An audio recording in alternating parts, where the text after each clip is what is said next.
On va corriger dans cette vidéo l'épreuve de mathématiques de la série S, Pondichéry 2009. On continue avec l'exercice 1, partie B, questions 2A et 2B. La question 2A. Vérifiez que pour tout entier naturel strictement positif, n, grand F de n est égal à sigma de uk, k variant de 0 jusqu'à n-1. Donc là, je vais te donner un petit conseil, il faut partir du terme situé à droite, puisque c'est là où il y a le plus de choses.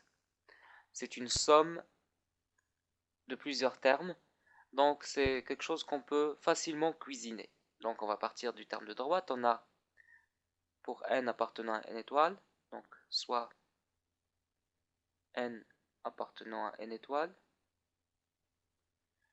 sigma des uk, k variant de 0 jusqu'à n-1, c'est u0, ainsi de suite jusqu'à un-1. Donc c'est l'intégrale entre 0 et 1 de f de x dx, plus peut-être l'intégrale entre 1 et 2 de f de x dx, et ainsi de suite jusqu'à l'intégrale entre n-1 et n de f de x dx. Et donc là, il faut appliquer la relation de Charles pour les intégrales.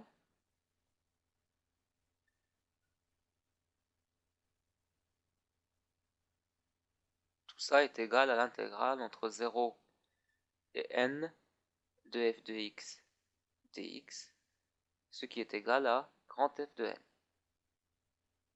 Donc en quelque sorte, petit a qui est cité dans la partie A, la question 2 de la partie A, petit a c'est n.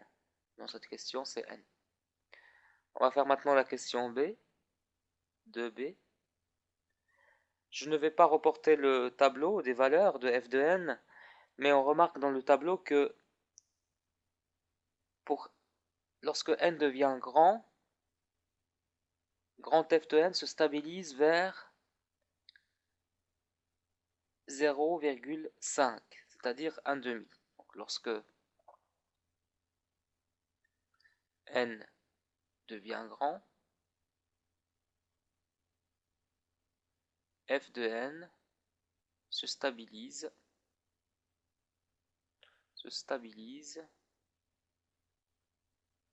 vers 0,5, en unité d'air bien sûr.